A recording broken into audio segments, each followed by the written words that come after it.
Bueno, hermanos, ahora quiero invitarles para que pasemos al tiempo en la meditación, en la palabra del Señor.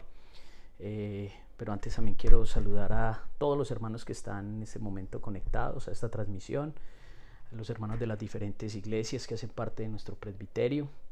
Y aún gracias por todos los que estuvieron conectados esta semana en las diferentes actividades que pudimos desarrollar como presbiterio. Creo que eso nos ayuda mucho en la unidad, en la hermandad, eh, aún en medio de la distancia, ¿cierto? Ahorita que estamos aislados, pero qué bueno podernos conectar por acá, haber podido compartir con los diferentes pastores, líderes que estuvieron ahí dispuestos a ministrarnos a través de la palabra, y también los hermanos que nos ministraron a través de la música y de los cánticos. Muchas gracias, hermanos, y que podamos seguir haciendo muchas cosas juntos. Yo creo que todo, todo lo que Dios hace y nos permite es con un propósito, y creo que este ha sido un muy bonito propósito, el podernos unir, el podernos ver.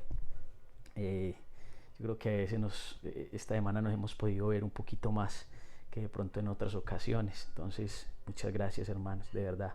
Ha sido de mucha bendición y de mucho crecimiento todos esos mensajes que el Señor ha regalado a través de los diferentes hermanos que han compartido esta semana.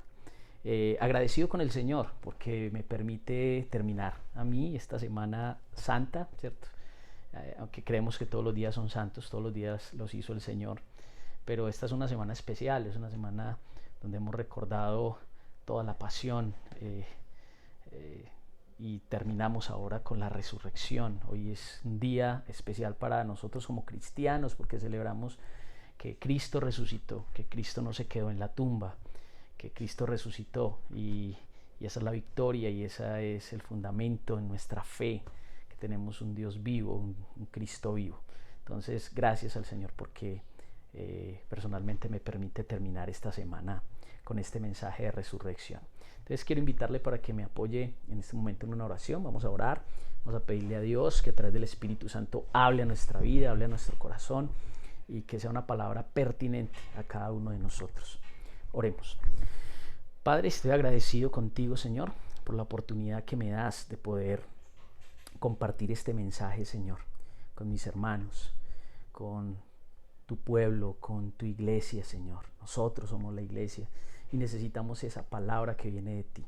Y oro, Señor, para que a través del Espíritu Santo, Señor, tú nos redargullas, tú nos motives, tú nos animes, Señor, a seguir firmes, aún a celebrar, Señor, en medio de la crisis que podamos estar viviendo y dificultades que podamos estar pasando, poder celebrar que tenemos un Cristo vivo, un Cristo que vive y que reina. Ese es nuestro Dios Todopoderoso. Gracias, bendito Padre, te alabo y te bendigo en el nombre de Cristo Jesús. Amén y amén. Como les decía, hermanos, es un tiempo muy especial porque estamos celebrando un acontecimiento que es como ese fundamento también en nuestra fe. Celebramos la resurrección de nuestro Señor Jesucristo. Y pues si no hubiese pasado ese evento maravilloso, como dice el apóstol Pablo, escribiendo a los Corintios, vana sería nuestra fe, ¿cierto? Es un día eh, como especial en el sentido de poder celebrar ese evento maravilloso. Debemos levantarnos como iglesia, es el día de poder levantarnos y como hijos de Dios reconocer y anunciar que tenemos un Cristo vivo, un Dios que venció la muerte, que no se quedó en la tumba. Eso estamos celebrando hoy. En estos días, en la iglesia en que el Señor me permite pastorear, a principio de año empezamos a retomar unas actividades que en algún momento lo habíamos hecho, pero por algún tiempo lo dejamos de hacer. Y de pronto algunos lo vieron por ahí, por el muro de la iglesia de Amagá. Cada 15 días estamos teniendo un tiempo de caminatas ecológicas, ¿cierto? De salir a caminar a los alrededores del municipio, con el fin de podernos mantener físicamente. Eso sirve, ¿cierto? El salir a caminar. pero también hemos entendido que es un ejercicio espiritual también. El poder salir a caminar con los hermanos, el poder salir a caminar con amigos, con vecinos, personas que fuimos invitando a esas caminatas, pues obviamente ya se tuvieron que interrumpir por todo esto, pero confiamos en el Señor que las podamos volver a retomar después de que todo esto pase con la ayuda del Señor. Y la experiencia ha sido muy bonita porque en el caminar podemos conocernos mejor, en el caminar podemos terminar orando por las diferentes situaciones, las personas caminando o todos caminando, abrimos muchas veces nuestro corazón y ha sido definitivamente una experiencia muy, muy especial. Los que han compartido de la iglesia lo saben, y algunos hermanos por ahí de otras iglesias también me han escrito y me dicen: uy, pastor, hágala un día sábado para nosotros pegarnos. Amén. Confiamos en que podamos tener esos tiempos y que ustedes también puedan participar con nosotros. Y quiero hacer alusión a esa experiencia del caminar, porque fue la experiencia que tuvieron también dos de los discípulos de Jesús, los cuales caminando se encontraron con el Cristo resucitado. Y fue una experiencia que definitivamente cambió las vidas de estos hombres. Y eso es lo que hoy quiero motivarles, hermanos, como iglesia.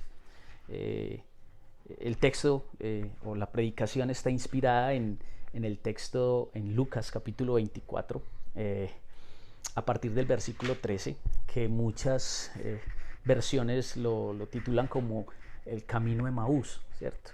Y quise tomar este texto también porque hace alusión a nuestro nombre como presbiterio.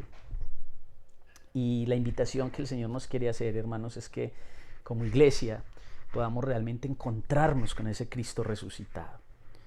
Y necesitamos encontrarnos con el Cristo resucitado, hermanos, porque en la vida habrá momentos donde a veces la esperanza muere.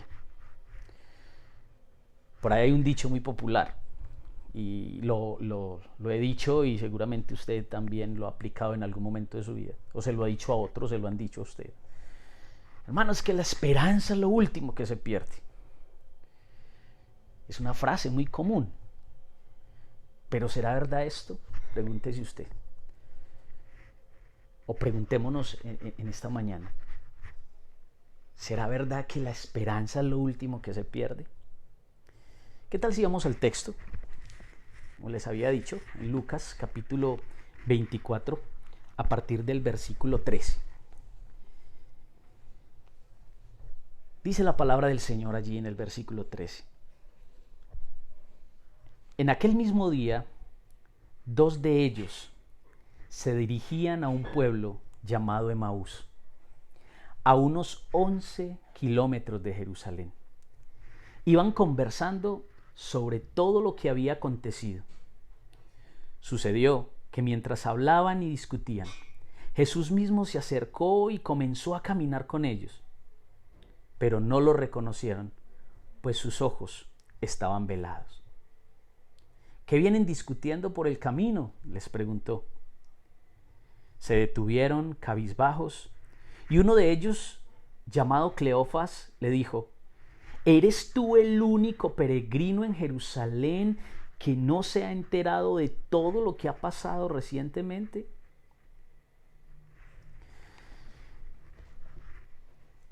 Es importante encontrarnos con el Cristo resucitado. Hoy estamos celebrando que Cristo resucitó, pero eso tiene que ser una evidencia en nuestra vida y una experiencia que tenemos que vivirla y entenderla, porque la vida no es fácil.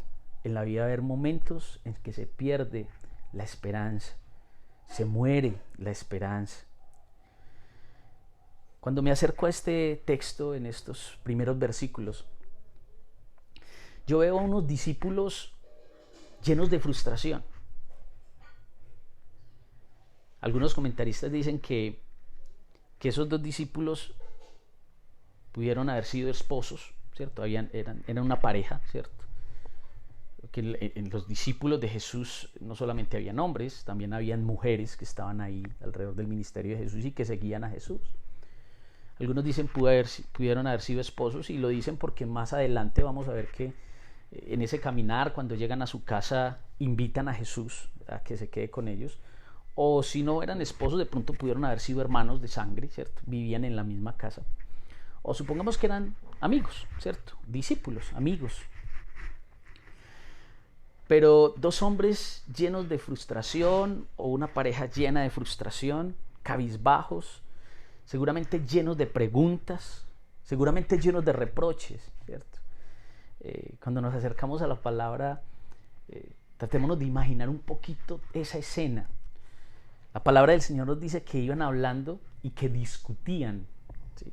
No solamente hablando, sino discutiendo todo eso que les había pasado y les había acontecido. El hombre en el cual ellos habían confiado, el hombre en el cual ellos habían decidido seguir, seguramente habían podido haber dejado muchas cosas por seguir a Jesús. Ya no estaba. Hacía 3 días, seguramente lo habían visto morir en una cruz. Tal vez habían visto cómo lo llevaban a la tumba. Han pasado 3 días y no se sabe nada de él. Bueno, aunque por allá, versículos atrás, nos dice, y más adelante también nos lo va a decir aquí mismo en este relato, de que unas mujeres fueron y dijeron que no habían encontrado a Jesús en la tumba, pero que evidentemente ellos no habían creído. Hace mucho tiempo me leí una novela de un señor llamado Gerd Theissen, el cual escribió una novela inspirada en Jesús que se llama La sombra del Galileo. Particularmente me gustó mucho esa novela porque era la forma de ver a Jesús desde otra perspectiva, ¿cierto? No solamente como nos lo relata la Biblia, sino imaginándose cómo lo veía la gente del común, todos los que estaban alrededor. Cómo podían ver a Jesús una mamá y un papá de un joven discípulo que decidió irse de la casa para seguir a un hombre carismático que pasó por su aldea en algún momento y le llamó, y él decidió seguirlo. Cómo pudieran ver esos padres a ese Jesús que, digámoslo como lo dicen muchas veces en nuestro contexto, le lavó el cerebro a mi hijo, ¿sí? ¿Cómo lo pudieran ver? ¿Cómo podía ver la sociedad a Jesús? La sociedad de esa época a Jesús. Algunos, claro, sorprendidos por la forma en que enseñaba, por los milagros que él hacía. ¿Cómo podían ver a Jesús, o cómo veían a Jesús estos hombres, estos discípulos, como les decía, que habían dejado todo por seguirlo? No sé si era una pareja, como les decía ahorita. Supongamos que era marido y mujer. Usted se imagina de pronto a esa esposa reclamándole a su esposo: ¿cómo es que usted dejó el trabajo por este hombre? Y mire con lo que nos salió. ¿No era este el Mesías? ¿No era este pues el que nos venía a liberar? Y seguramente un poco de reproches, pero tal vez el esposo diciéndole: sí, pero mire, usted también me siguió la corriente, usted también estaba fascinada y usted también arrancó y nos vinimos todos juntos y dejamos todo lo que teníamos allá en la casa, o lo que teníamos allá en Emaús, por venirnos y seguir a Jesús. Tal vez una pareja que llevaba mucho tiempo ahí, mínimo una semana, ¿cierto? Y que tal vez les tocó ver todo eso. Y tal vez el esposo diciéndole: sí, pero recuerde que usted hace 8 días, el domingo pasado, estaba diciendo allá: Hosana al que viene en el nombre del Señor, y hasta la manta le pusiste, y no te cansaste de bolear allá las ramitas para que él pasara. Entonces, ¿qué vas a venir a reprocharme? Entonces, en esa discusión, o esos dos hermanos que tal vez decían: pero yo, ¿por qué me dejé convencer de usted? Pero yo sabía que esto tan bueno no dan tanto, ¿cierto? Tantas cosas. Lo que dice el texto es que estaban cabizbajos, habían perdido la esperanza. En el versículo 21, cuando ellos vienen hablando con Jesús. No voy a leer todo el texto y le invito a que lo lea todo. Pero en el versículo 21 ellos reiteran eso y dicen que ellos aún habían aguardado la esperanza. Dice, pero nosotros abrigamos la esperanza de que Él era quien redimiría a Israel. ¿Sí ve? Había una esperanza, pero como que esa esperanza se fue. Ya no hay esa esperanza. Tal vez al igual que estos dos hombres, muchos hoy en medio de la circunstancia que estamos viviendo a nivel mundial, y no solo por el coronavirus, de pronto por cualquier otra situación, ¿cierto? Algunos han perdido la esperanza, se están sintiendo angustiados, ¿cierto? Están sintiendo miedo, la incertidumbre de qué va a pasar. Ya llevamos varios días en esto, ¿qué va a pasar la otra semana? Algunos hasta se han desesperado. Las noticias dicen que se han disparado los casos de estrés, de personas que el encierro y la situación del saber qué van a pasar sin empleo o las deudas y todas estas cosas que nos vienen ahora por delante están llevando a las personas a tener problemas hasta mentales.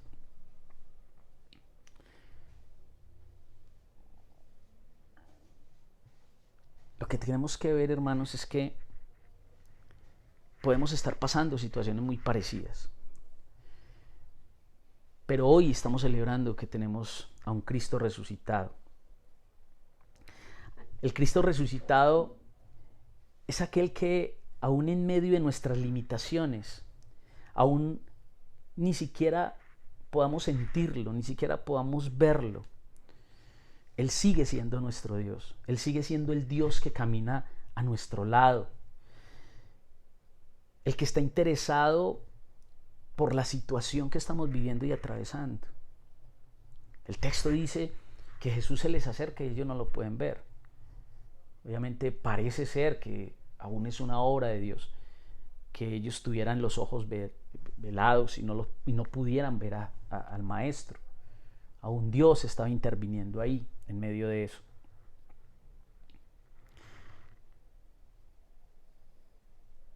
Ahí estaba Jesús, cumpliendo su promesa con esos desesperados y con esos frustrados.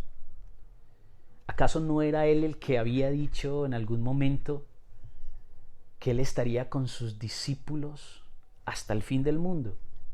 Pues ahí está Él. Así ellos no lo pudieran ver, así ellos no lo pudieran identificar, ahí estaba. Y no solamente está ahí, sino que viene y pregunta, ¿qué es lo que pasa? ¿Qué es lo que les está pasando? ¿Qué es lo que los está agobiando? Tal vez es la misma pregunta que el Señor hoy también nos quiere hacer a cada uno de nosotros. ¿Qué es lo que te preocupa?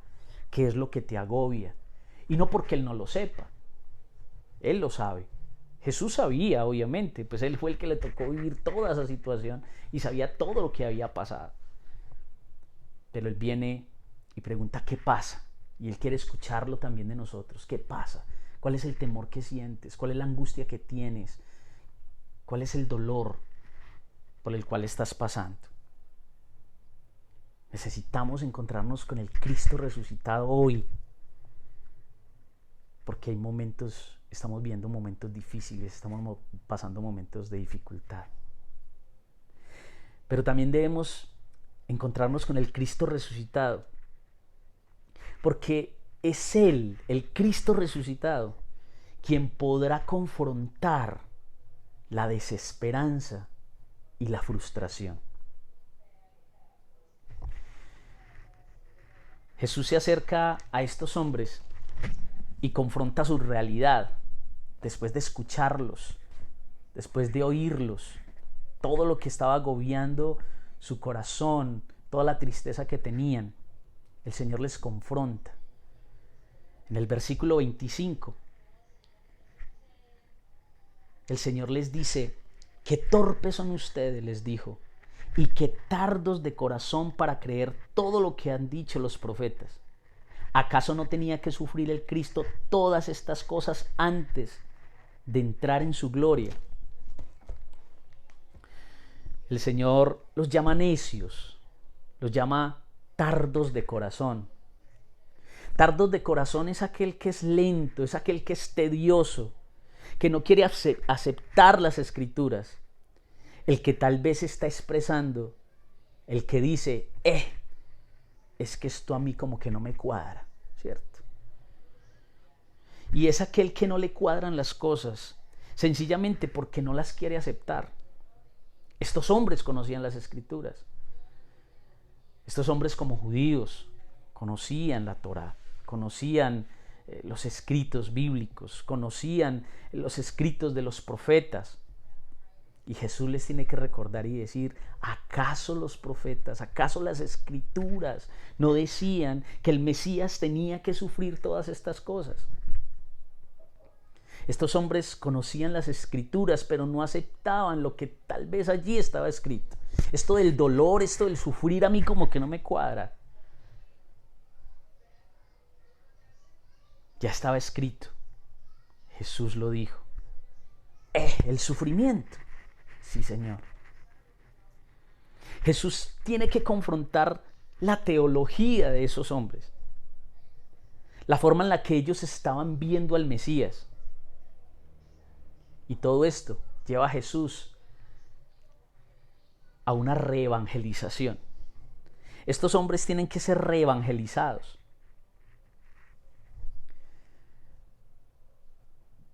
Juan capítulo 5, versículo 39.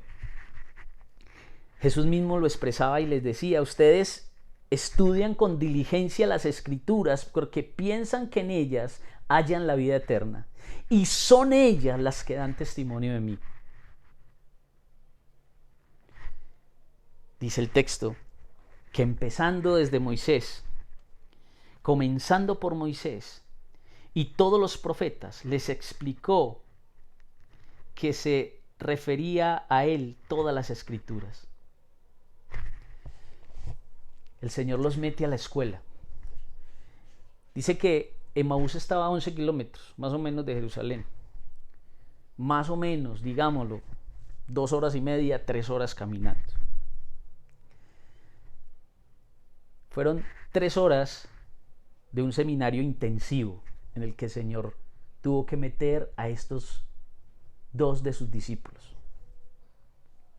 Y es que solamente conoceremos a Jesús y su propósito, hermanos, cuando podamos verlo a través de toda la Escritura. Jesús sencillamente había podido revelarse a ellos de una vez. Pero Jesús más bien escoge el camino de la construcción de la fe. Estos discípulos no solamente iban a terminar emocionados, sino que iban a terminar instruidos por el Maestro. Tal vez mucha de la frustración y de la desesperanza que hoy vivimos o que hoy tal vez estás viviendo tiene que ver con la forma en que hemos visto y conocido a Jesús. Tal vez hoy tengas que decirle al Maestro y decirle, Señor, necesito ser evangelizado. Y esto no depende de los años que tal vez lleves en la iglesia. O tal vez decirle, Señor, necesito ser reevangelizado. Necesito que mi mente sea renovada, como dice el apóstol Pablo a los romanos, para que así podamos entender, Señor, cuál es tu voluntad, la cual es buena, agradable y perfecta. ¿Acaso Jesús no había dicho que en el mundo íbamos a tener aflicción? Pero tal vez al igual que muchos, o tal vez de estos 2 hombres, de estos 2 discípulos, nosotros conocemos la palabra, pero no queremos aceptar mucho de lo que dice ahí. Necesitamos ser reevangelizados. Necesitamos encontrarnos con el Cristo resucitado hoy, hermanos, porque nuestra fe y nuestra desesperanza tiene que ser confrontada. Y por último, necesitamos encontrarnos con el Cristo resucitado, porque es Él quien enterrará nuestra desesperanza y frustración y resucitará nuestra fe. Después de que Jesús los instruye, Jesús pasa a tener un tiempo de comunión con esos dos discípulos. Dice el texto: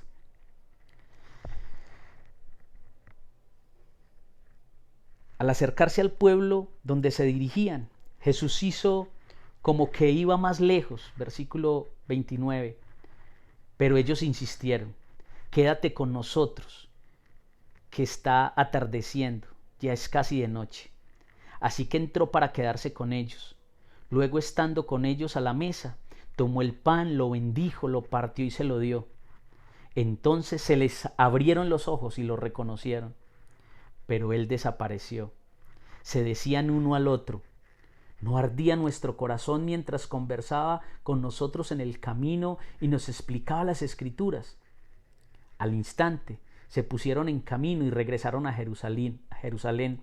Allí encontraron a los 11, a los que estaban reunidos con ellos. Después de esa instrucción, Jesús pasa a tener un tiempo de comunión con esos dos discípulos. Y es allí donde, después de tomar el pan, bendecirlo, partirlo y dárselo, sus ojos fueron abiertos y pudieron por fin reconocer al Jesús resucitado, al Maestro, el que estaba con ellos. Esto trae un nuevo ánimo a esos dos hombres, a esos dos discípulos. Dice el texto que aún desde el momento en que Jesús ya había empezado a enseñarles las Escrituras, su corazón había empezado a arder en medio de ellos.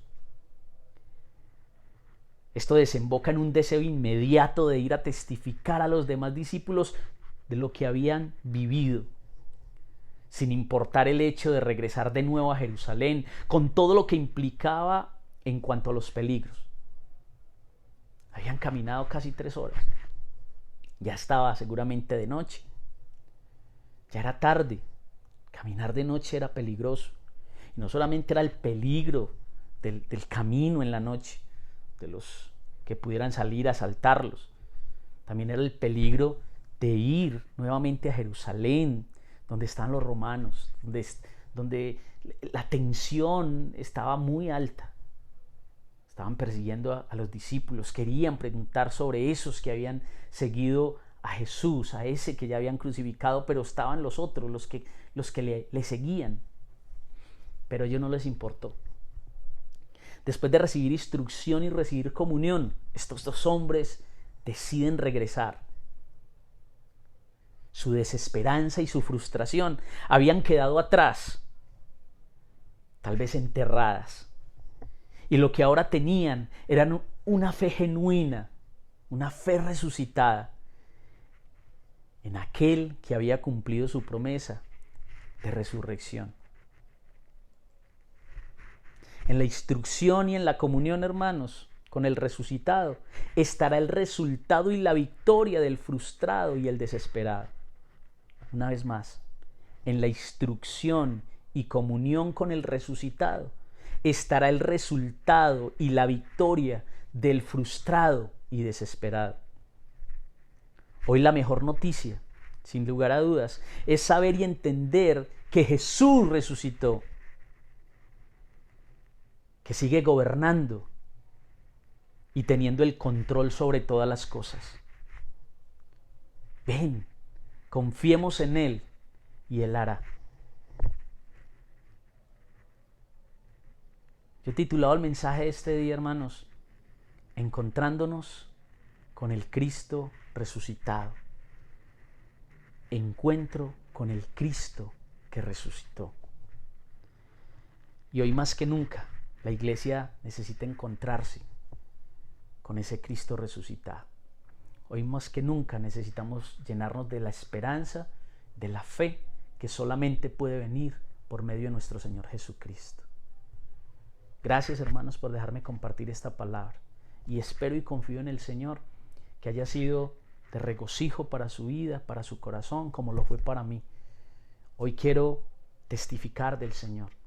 Aunque las pruebas son duras y aunque el panorama a veces pareciera no ser el mejor, no quiero ver con los ojos naturales, sino con los ojos de la fe. del Cristo resucitado.